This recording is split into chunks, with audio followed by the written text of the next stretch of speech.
I don't like some buybacks that are done because they tend to buy back at the wrong time, right? They buy back their stock when it's expensive. They buy back less stock when it's cheap. But generally, if a company is paying most of its excess profits out as dividends on a regular basis, and they want to buffer, sometimes they want to give extra capital back, they can either do a special dividend or they can buy back shares around the margins, and it's generally a little bit more tax efficient to do the buybacks. So generally, companies that should be reinvesting and staying ahead of their competition, generally you want them. I prefer them doing dividends or focusing on growth, focusing on just maintaining their edge.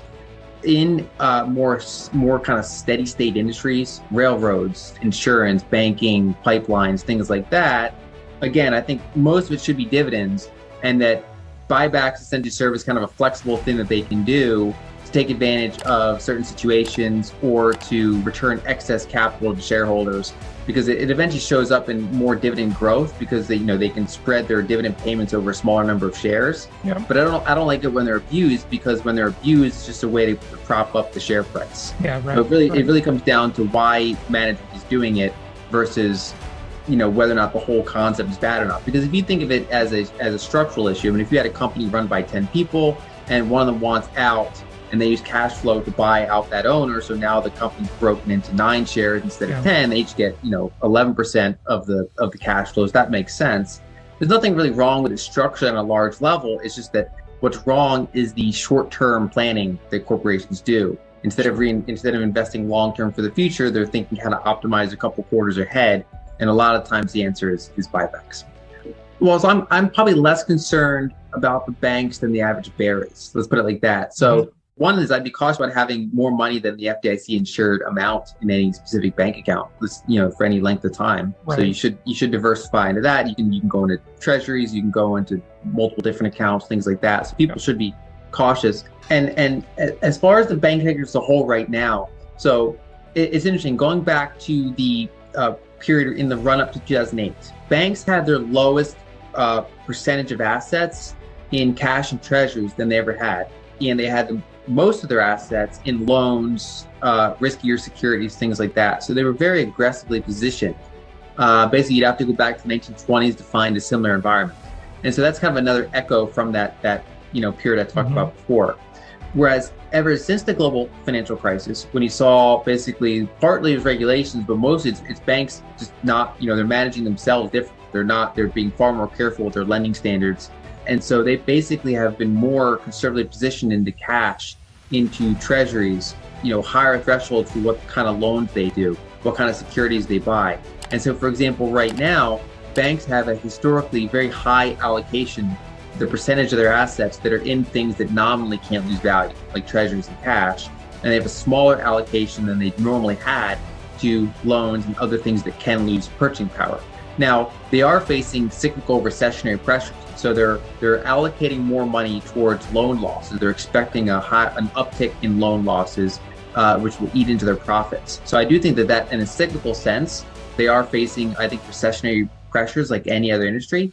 The difference is that in 2008, the problem emerged from the banking sector largely, whereas I don't view this recession as being very bank focused. Basically, they're not like over their skis in a similar way that they were in the run up to 2008. But if you look at overall kind of numbers, the bank sector as a whole is very mortgage focused. It's very commercial lending focused. And things like auto loans are kind of like icing on the top of the cake. It's like a small layer. And of course, there are certain banks that are heavily exposed to those. Those are generally trading very cheaply right now because there's obviously, there's kind of blood in the streets there, or the kind of the potential for that to happen. So I do think there are obviously pockets of problems, auto loans, consumer loans, things like that. Whereas when you look at the average kind of large, medium-sized bank, those types of loans represent a very small percentage of their book, whereas larger percentage of their book is elsewhere. So yeah, there's certainly pockets of more severe stress. Essentially what we're seeing is a contraction in both supply and demand, where, existing home supply, nobody wants to sell. Also, nobody wants to buy at these higher rates. So even though we've seen a huge uptick in mortgage rates, we've seen very little change in effective mortgage rates because almost none of these, higher mortgages are moving, right? that's not really a place where people are buying and selling. They're kind of just locking in what they have now. And so I think we're seeing obviously more problems in the new home market. I think that's where we're going to see changes around the margin, whereas the overall situation is that a lot of cyclical markets are probably going to, they've already been running into problems. I think they're continuing to be, kind of deflating. Linear markets, I think, are more kind of steady state. They're kind of locked into their current situation. And most of the pressure here takes the form of just lower buying and selling rather than necessarily lower prices, or at least, not necessarily material lower prices in those linear markets. So I think people that have an existing property with fixed rate debt, in a linear market, I think they're in decent shape. Whereas obviously the challenge is for people that are trying to buy a new home with financing. That's where the whole it's almost shut down. Basically, it's not good for new home construction in many ways, but it is good for companies that are servicing existing homes. People are expecting a massive crash in housing prices, and I think that those expectations are overdone because of how much of the supply is just not going to move. And so only around the margins, only over time will some of that happen. Now, obviously, in some very excessive markets, very cyclical, bubbly markets, those come down a lot faster. Whereas the linear markets, basically, I think that to the extent that people have a reasonably priced home with a fixed mortgage, I think they're in pretty good shape. And it's really those people that work, that they rely on the activity of the industry. They're the ones that are mostly challenged.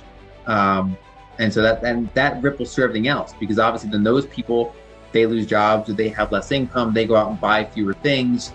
It impacts those businesses. So we have basically the types of places that are losing their jobs are these more interest rate focused, sensitive industries. The same thing actually happened to tech in ways that surprise people. So we think of the housing market as very interest rate sensitive for obvious reasons, because it's very leveraged. Whereas in the tech sector, because unprofitable growth companies, right, they're very reliant on interest rates being low, because what they did was they would just issue tons of equity. And if the cost of capital is nearly nothing, if you're investing in this long-term promising idea, people pay up almost anything for it. And so they use that overinflated equity. That's how they pay their employees. The shareholders don't scrutinize their lack of profits. It's able to kind of grow. They don't have to raise their prices very fast because they're not worried about being profitable. And so it actually supercharges their growth because they're able to undercharge as long as those conditions last, which they don't last forever. And so now that there's actually cost of capital, you see a sharp reduction in the valuations of these growth-oriented companies compared to value stocks that are just kind of chopping along like nothing happened. And so now those companies are raising prices because they have to be more profitable, because they can't just rely on constantly issuing new equity to their employees and things like that, which then slows down their growth, because some of their growth was just artificial to begin with, because they were purposely undercharging. And so you have a whole slowdown there, which results in layoffs, which then trickles through in other things. They laid off people, buy fewer things, they cut back.